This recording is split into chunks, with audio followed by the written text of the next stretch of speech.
जब पूरा घर शादी में चला जाता है, तभी असली रंग जमता है बड़े घर की छोटी बहू में। इस बार की कहानी दिल छू लेने वाली होगी, क्योंकि अहाना और तीनों बहुएं मिलकर रचने वाली है ऐसा सरप्राइज, जिसे देख दुर्गा देवी की आंखें नम हो जाएंगी।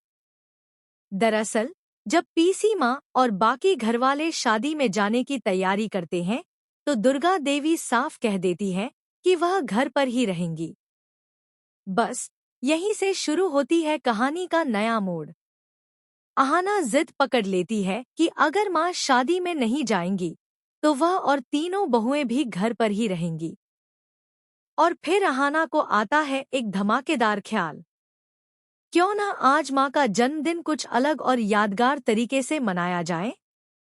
इसके बाद चारों बहुएं जुट जाती हैं तैयारियों में। बलून, फूल और जगमगाती लाइटों से घर ऐसा सजता है मानो पूरा आसमान जमीन पर उतर आया हो।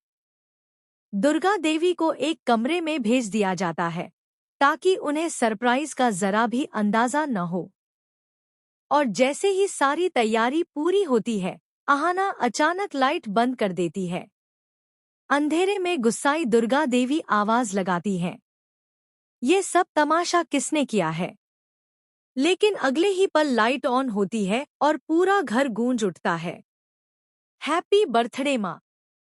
यह पल दुर्गा देवी के लिए किसी सपने से कम नहीं होता। उनकी आंखों से खुशी के आंसू छलक पड़ते हैं। वह भावुक होकर कहती है, आज तक किसी ने मुझे इस तरह याद नहीं किया। मुझे लगता था जन्मदिन मनाना बस पैसे की बर्बादी है, लेकिन आज समझ आया कि इन छोटे छोटे पलों में सबसे बड़ी खुशियां छुपी होती हैं। अहाना और तीनों बहुएं फूले नहीं समाती। उनका प्लान कामयाब हो चुका था। दुर्गा देवी केक काटती हैं, सबको अपने हाथों से खिलाती हैं, और फिर शुरू होती है मस्ती, हंसी और डांस से भरी पार्टी। यही नहीं, इस खुशी के बीच दुर्गा देवी मन ही मन ठान लेती है, इस घर को अगर कोई संभाल सकता है, तो वह मेरी बहुएं ही हैं। ये ही है मेरी असली ताकत और मेरी इज्जत की रखवाली। लेकिन कहानी यहीं खत्म नहीं होती। जैसे ही घरवाले शादी से लौटते हैं और पूरे घर को सजाजा देखकर दंग रह जाते हैं, सबसे पहले पीसी माँ का गुस्सा फूट पड़ता है। ये सब अहाना की करतूत है। फिर से पैसे की बर्बादी की है। अब बड़ा सवाल ये है, क्या इस बार दुर्गा देवी चुप रहेंगी, या फिर सबके सामने पीसी माँ और बाकी घरवाल